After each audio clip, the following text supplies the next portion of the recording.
취재기자와 함께하는 아침의 뉴스 브리핑 뉴스엔 시간입니다. 오늘은 증권팀 조연 기자 함께 하겠습니다. 어서오세요. 예. 안녕하세요. 어제 있었던 일본 중앙은행의 통화정책회의 내용들 관련해서 어떻게 이해를 해야 될 것인가 많은 분들이 궁금해하실 거예요. 그 얘기 좀 정리해 주시고 엔화의 방향은 어디로 가는지도 좀 얘기해 주세요. 네, 그렇습니다. 일본 중앙은행의 대규모 통화 완화 정책을 어제 발표했죠. 네. 이미 많은 뉴스로 접하셨을 텐데요. 물가 상승률 목표치를 2%로 상향 조정하고 또 2014년부터 무기한으로 매달 13조엔 우리 돈으로 155조 원을 자산을 매입하기로 했습니다.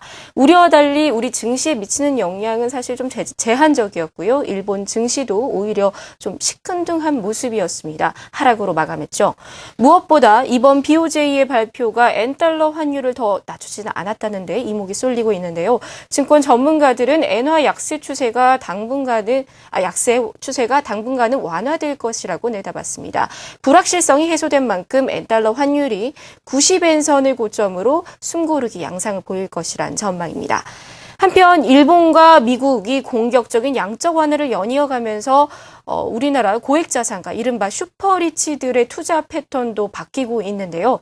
일본 와타나베 부인들이 환차익 상품에 대거 투자했듯이 국내 고액자산가들도 환율의 가능성을 주시한다고 하고 있습니다. 특히 중국이나 신흥 아시아 지역 해외 주식형 펀드가 각광을 받고 있는데요. 해외 주식형 펀드는 원화로 투자하면 이를 달러로 환전한 뒤 다시 현지 통화로 바꿔서 투자하는 구조인데 만약 현지화가 달러화에 비해 강세를 보이면 환차익을 얻는 구조입니다. 물론 원달러 환율도 좀 주시해야겠죠. 다만 최근 저금리 지속과 금융소득 종합과세 기준이나 여파로 고액자산가들이 조금 위험하더라도 적극적으로 투자하겠다는 성향을 보이고 있다는 분석입니다. 네, 일본의 통화정책회의 관련된 내용부터 봤고요. 증시 침체로 IPO라고 하죠. 기업 공개가 지난해에도 상당히 위축되고 예정돼 있던 기업이 공개를 못하는 경우가 많았는데 최근 다시 조금 활기를 띠는 모양이에요. 네, 지난해 꽁꽁 얼어붙어 있던 IPO 시장이 새해에는 조금 더 활기를 찾을 것으로 보입니다. 벌써부터 그런 움직임이 시장에 보이고 있다고 하는데요. 어제였죠. 22일 날 아이센스, 그러니까 혈당 측정기 생산 업체입니다. 이 아이센스의 일반 공모 청약이 어제로 마무리됐습니다. 오는 30일 코스닥 시장에 상장을 앞두고 있는데요. 대표 주관사인 우리투자증권에 따르면 아이센스 공모 배정 주식 18만 주에 대해 1억 2,861만 주가 청약됐고 청약 경쟁률은 714.4대 1을 기록했다고 합니다. 아이센스 말고도요. 지난 18일에 마감된 방송 제조업체 포티스의 공모 청약도 834대 1의 경쟁률을 보이면서 최근 이 IPO 시장 부활에 대한 기대감이 살아나고 있습니다. 사실 이 같은 현상은 첫 번째 이슈에 짚어드렸듯이 이 고액 자산가들의 투자 성향이 적극적으로 변하고 있는 것과 관련이 있는데요.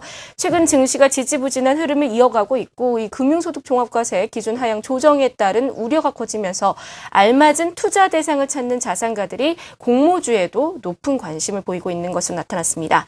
지난해 IPO 시장은 2008년 금융위기 이후 최악의 수준이었는데요.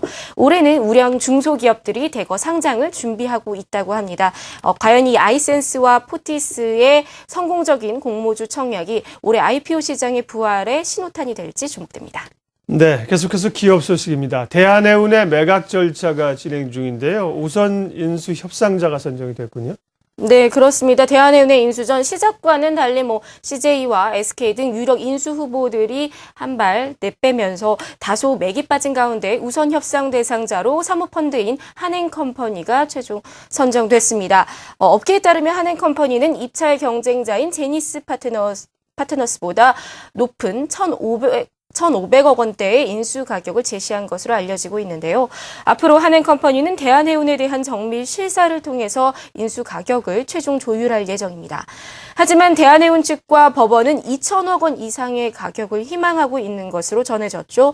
또 사실 이 대한해운의 채무가 1조 원을 넘는 수준입니다. 따라서 이 실사가 끝난 뒤에도 무사히 최종 인수까지 갈 수 있을지 또는 유찰될지 그 가능성을 현재로서는 장담할 수 없다는 분석입니다. 한편 STX 페노션의 M&A도 대한해운과 덕분에 함께 회자되고 있는데요. 오히려 이 해운업계에서는 벌크 선사 1위 기업인 STX 페노션이 대한해운보다 더 매력적이라면서 이번 대한해운 인수전에 불참한 대기업들이 STX 페노션으로 향하지 않겠느냐라는 전망도 제기되고 있습니다. 실제로 반사이익에 대한 기대감에 22일 STX 페노션의 주가는 개장과 함께 8% 가까운 급상승을 보였는데요. 하지만 대한해운 인수전의 이 흥행 실패가 극심한 부진을 거듭하고 있는 해운업계의 시황을 보여주면서 오히려 STX 페노션에게도 부정적인 영향을 미칠 수 있다는 우려가 떠오르면서 끝내는 4%대 하락 마감했습니다. 해운 업황은 올해도 크게 반전되거나 또는 상승할 조짐은 보이지 않고 있습니다. 따라서 대한해운이나 STX 페노션의 주가도 당분간은 이 M&A 관련된 이슈에 따라서 움직이지 않을까 싶습니다. 예. PF죠. 사모펀드 전성시대입니다. 예. 돈들을 모아서 주요 굵직한 기업들 인수전이 계속 펼쳐지죠. 오늘의 주요 일정 마지막으로 봐주세요. 네, 먼저 금융위는 자본시장 불공정 거래에 대한 조사 결과와 또 공시 위반 법인 등에 대한 조치를 오후에 발표하고요. 지식경제부는 오후 2시경 방막 태양전지 또 시스템 반도체, 천연물 신약 같은 미래 선도 사업에 대한 성과 발표회를 가질 예정입니다. 그리고 금감원은 지난해 상반기 국내 증권회사의 해외 점포 영업 실적을 발표합니다. 네, 오늘의 뉴스 브리핑 증권팀 조현 기자 함께했습니다. 잘 들었습니다. 네, 시간이